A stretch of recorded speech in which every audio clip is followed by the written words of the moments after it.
Shalom, selamat pagi, puji nama Tuhan saudaraku. Bersuka cita sekali saya Dr. Gerson pagi hari ini boleh menemani saudara sekalian dalam Renungan Pagi Kristen. Hari ini hari Rabu tanggal 13 Oktober 2021. Saudara, katanya tanggal 13 itu adalah atau angka 13 adalah angka yang kurang beruntung. Tapi saudaraku, saya percaya bahwa semua hari ketika kita datang kepada Tuhan dan merenungkan firman Tuhan, saya percaya bahwa semua hari baik ya saudaraku, dan tidak ada hubungannya angka dengan luck kita. Nah saudara, hari ini kita akan merenungkan firman Tuhan dan kita akan membacakan satu ayat dari Markus 6 ayat 56. Saya bacakan, kemanapun ia pergi, ke desa-desa, ke kota-kota atau ke kampung-kampung, orang meletakkan orang-orang sakit di pasar dan memohon kepadanya supaya mereka diperkenankan hanya menjamah jubahnya saja, dan semua orang yang menjamahnya menjadi sembuh. Saudara, ini kisah tentang Yesus, dan renungan pagi hari ini saya beri judul Kristus pribadi yang penuh dengan kasih. Saudara, setelah sekian lama mengajar dan memberi makan 5.000 orang yang setia untuk mendengarkan ajarannya, ya seperti saudara yang setia untuk mendengarkan renungan ini, Kristus atau Yesus saat itu merasa butuh untuk beristirahat. Dan ia memerintahkan murid-muridnya untuk naik ke perahu dan berangkat lebih dulu ke Betsaida. Di dalam Markus 6 ayat 45 sebelumnya ya saudara. Nah, kemudian Yesus mengasingkan diri atau menyingkir untuk berdoa. Nah saudaraku, di dalam perjalanan ke Betsaida, perahu murid-murid dihadang oleh amukan angin sakal yang ada di tengah-tengah danau. Dan Yesus pun akhirnya menolong mereka. Tetapi setelah sampai di seberang, ia ditunggu banyak orang dan mereka sangat mengharapkan pertolongannya. Dan Yesus pun tergerak hatinya oleh belas kasihan dan mengulurkan tangannya untuk memberi pertolongan. Ia menunjukkan bahwa dirinya adalah sebagai Allah dan sebagai manusia yang penuh dengan empati, penuh dengan kasih. Nah saudara, apa itu empati? Empati adalah sikap menempatkan diri sendiri di posisi orang lain agar dapat merasakan apa yang orang lain rasakan. Saudara, Tuhan menempatkan diri sebagai orang yang pincang, yang sulit untuk berjalan, dan merasakan dan menempatkan hatinya seperti si kusta yang tertolak karena diasingkan orang.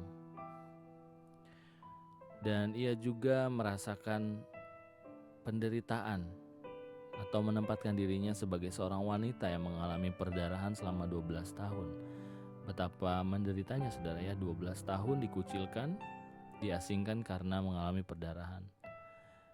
Dan juga menempatkan dirinya untuk merasakan bagaimana menderitanya hanya bisa terbaring di atas kasur. Betapa hancurnya hati orang-orang buta yang hanya bisa melihat gelap di sepanjang hidupnya. Saudara, saya mungkin bisa relate dengan kisah ini karena seringkali melihat banyak orang-orang yang kena kanker di tempat saya pendidikan.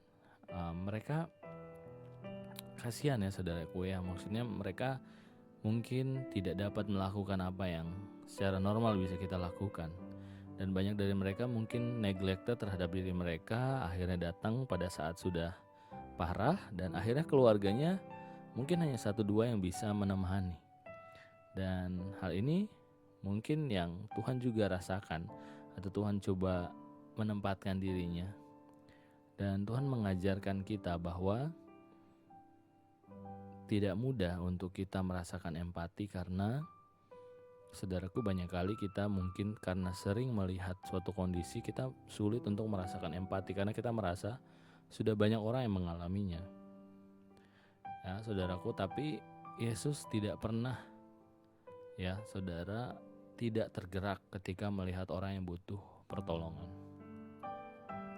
Saudara, apapun keadaan kita pun ya saat ini, apakah kita sedang menderita sakit penyakit, mungkin kita terluka, mungkin kita sakit hati pada orang, atau kita punya beban berat, atau kita merasa mungkin seperti orang lumpuh yang kita hanya bisa melakukan pekerjaan kita sehari-hari dan kita merasa hidup kita tidak berarti.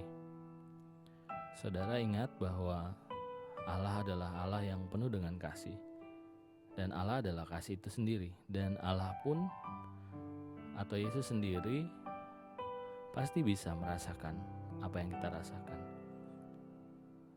Karena Dia berkata dalam Matius 11 ayat 28, "Marilah kepadaku semua yang letih lesu dan berbeban berat, Aku akan memberikan kelegaan kepadamu." Saudara, mungkin beban kita berat, tetapi tidak ada yang lebih berat daripada kematian yang ditanggung oleh Yesus. Kehidupan yang pernah dijalani di dunia, hidup yang Dia berikan untuk kita, saudaraku, itu jauh lebih berharga. Dan penderitaan yang Dia rasakan jauh lebih berat daripada apa yang kita rasakan. Oleh sebab itu, datang pada Tuhan dengan segala beban, segala perasaan yang mengganggu, segala mungkin hal-hal yang kita tidak bisa ceritakan kepada orang. Mari bawa kepada Tuhan dan percaya bahwa Tuhan akan memberkati kita. Haleluya. Mari kita berdoa. Kami bersyukur Tuhan, bahwa Tuhan begitu baik dalam kehidupan kami. Tuhan, Kau adalah Allah yang penuh dengan kasih, Kau adalah Allah kasih itu sendiri. Dan Kau mengajarkan kami Tuhan, buat kami boleh mengikuti contoh yang Tuhan berikan. Kami boleh relate dengan kehidupan Tuhan untuk melihat orang-orang yang susah dengan kacamata Tuhan. Dan mungkin kami pun saat ini ada datang dengan beban, persoalan, sakit penyakit, masalah yang mungkin belum selesai Tuhan. Dan kami percaya Tuhan, bukan hanya orang lain Tuhan tolong, tapi Kau pun akan menolong kami. Oleh sebab itu Tuhan, kami datang kepadamu dan menyerahkan hidup kami. Biarlah Tuhan pakai, Tuhan berkati kami, dan juga Tuhan lepaskan kami daripada permasalahan yang mungkin menjauhkan kami dari Tuhan. Kami berdoa biarlah Tuhan berikan kekuatan ketika masalah itu untuk menguatkan iman kami. Dan Tuhan berikan jalan keluar ketika kami sudah mengetahui apa yang Tuhan ingin kerjakan dalam hidup kami. Terima kasih Bapa, terima kasih. Kami percaya berkat-Mu mengalir ketika kami memberkati banyak orang juga atau menjadi berkat Tuhan. Kami berdoa juga Tuhan untuk orang-orang yang kami kasihi, orang-orang yang kami sayangi Tuhan, orang-orang yang mencintai Tuhan. Kami berdoa biarlah mereka pun boleh merasakan kebaikan Tuhan. Kami berdoa untuk keluarga kami, orang yang kami kasih, bahkan orang yang membenci kami. Berdoa berkati mereka juga, pimpinan negara kami, bahkan pimpinan tertinggi di dalam lembaga pemerintahan yang ada di kota dan di provinsi yang kami tinggali. Biar Tuhan boleh memberkati dan menuntun mereka. Terima kasih Bapa, kami serahkan hari dalam tangan-Mu, segala aktivitas kami serahkan ke dalam tangan-Mu saja Tuhan. Kau yang luar biasa. Terima kasih Bapa, terima kasih Tuhan. Dan kami mau mengawali hari ini dengan sukacita dan damai sejahtera dari Tuhan. Di dalam nama Tuhan Yesus kami sudah berucap syukur. Haleluya, amin. Puji nama Tuhan saudara, selamat beraktivitas. Saya percaya kita semua ada di dalam rencana dan ada di dalam jalan Tuhan. Sampai ketemu besok dalam renungan pagi dan Tuhan Yesus memberkati kita. Haleluya. Amin.